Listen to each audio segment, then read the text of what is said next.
Well, Twitter for me is part of a massive cultural change, a decentralization of power from a few people who could afford to broadcast to the masses, where actually the masses are beginning to broadcast to themselves. And technology is the big driver of this. I remember when I was at university, I edited a paper magazine for 400 people, and it cost me £400 to produce. £1 per person reached. And now Conservative Home is read by 15,000 people a day, and it costs $1 a day to actually host at a US-based website. And it's that huge change in the barriers to entry that mean we're no longer dependent upon a few people telling us what to think. We can all, if we have a good enough message, if it's published on a platform that can go viral, we can reach lots of people. And that's a huge, I think, advance for democracy.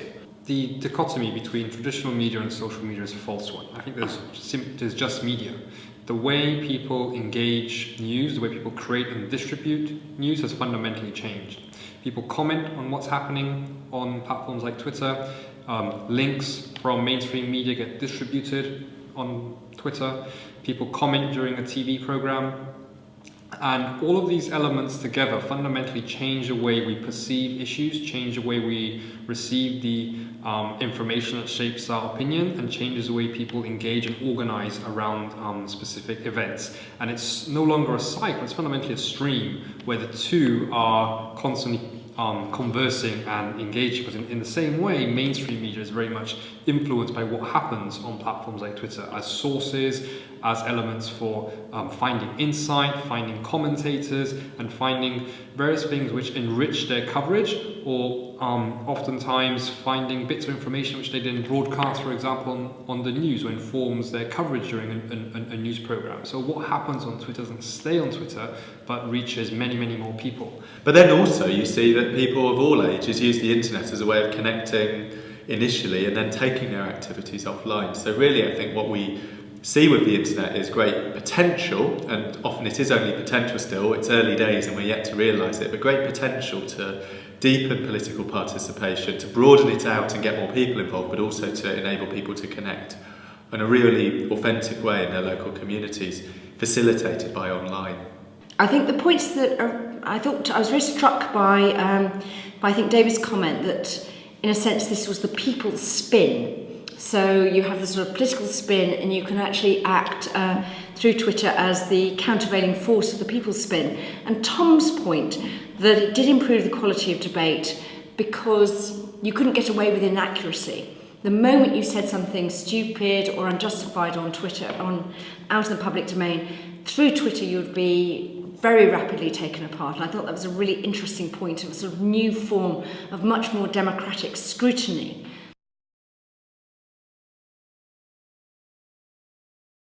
Well, I remain depressed or disappointed that in Britain we still are somewhere behind the USA in terms of how they have engaged with citizens and engaged with voters on issues. And I think to say that it's just technology is wrong. I think it's because the Democrats and the Republicans actually have to raise their money online. They've had to become very innovative and interactive. So long as, I'm caricaturing, but the Conservative Party gets all of its money from bigger financial donors in the city and other places, as long as Labour gets all of its money from the trade unions, it's easy for them not to invest in that Netroots infrastructure, that online infrastructure that will mean that they connect with voters, understand what they're interested in, and use language more that appeals to them. That it's quite hard for political parties to transition. They're no longer technically challenged with this stuff. They're culturally challenged by it. And you know, if you've been doing something the same way for 25 years, it's very hard to flip it around. If you engage on social media, you're essentially giving power back to a membership, to individual members. You've got to dedicate time to listening to them. You've got to sort of think about the way people congregate online, and it's just quite hard for parties to sort of culturally get used to that. They are, though. They're using these tools much more efficiently, but they could do so much more, in my view. Certainly what I'd like to see the Labour Party do is use social media to sort of build communities of interest, and where you've got sort of shared values or shared ideas around particular issues or things that are going on in a particular region, then let's use those tools to bring people together.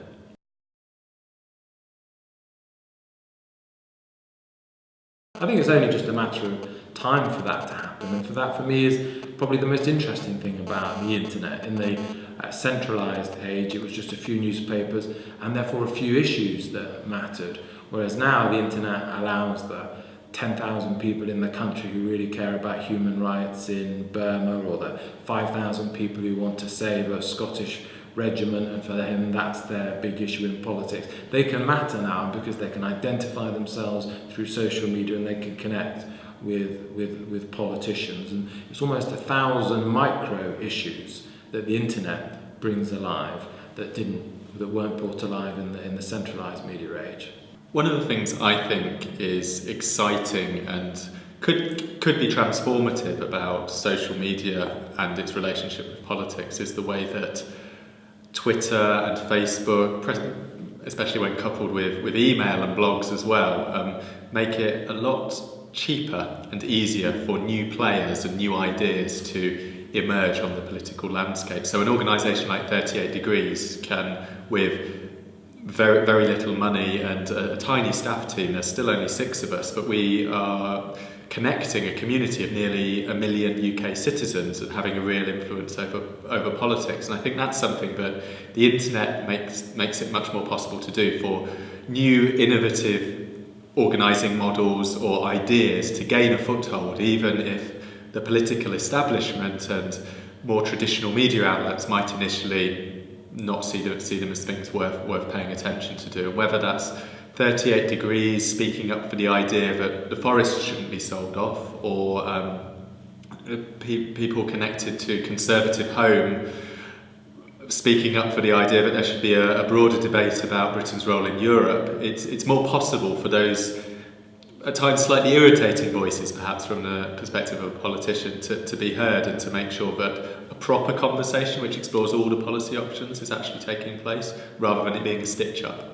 And I think that's a real challenge. I think it's very important for government to understand there is one role of this, which is the sort of surveillance role and the early warning that some people refer to of what's going on out there. But the other issue is, can you use this in a different way of engaging people in solutions? I think at the moment too many politicians, too much of government still sees Twitter as broadcast. And that's not unuseful, because I think some of the points people were making about how most usefully done this can provide real insights into what it's like in number 10, the challenges people face. I think that's not unuseful. But the real benefit will come when it becomes much more of a two-way process, and it's much about getting ideas in as broadcasting them out. On Twitter and elites, I think it's an interesting one. I think parts of it is down to the fact that many people, it's very hard to define an audience of a social media platform. If you ask someone to talk about ask you to tell you about the readers of the Daily Mail or the readers of the Guardian, they have a pretty good idea of the profile. But if you ask someone to tell you about the profile of a Twitter user, it's much more complicated. First of all, there are many more people on a platform. There are 120 million people plus around the world using Twitter. The second is the demographics are actually much older than what people think, the average age. And thirdly, there are lots of people with very different interests. So there will be lots of people who might be talking about an issue over here, there might be 10 talking about another issue over here, 20 talking about an issue over here, so on and so forth.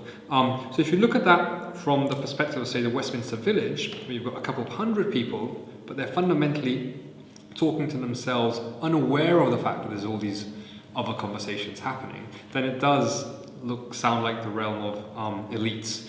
But when you start factoring and bringing all of those different elements together, it's actually a much more open playing field and a much more democratic platform than most other media platforms.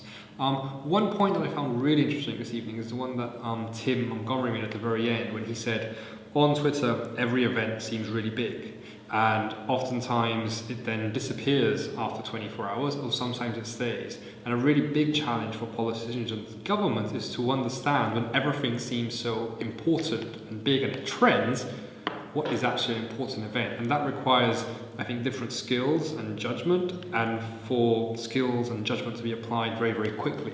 And I think that's a very interesting point. Politicians engage in the right way. It makes it cheaper, quicker, easier to ask a question of your elected representative, to connect with other people who have a similar viewpoint or similar concerns about a policy and work together to raise those concerns with a politician.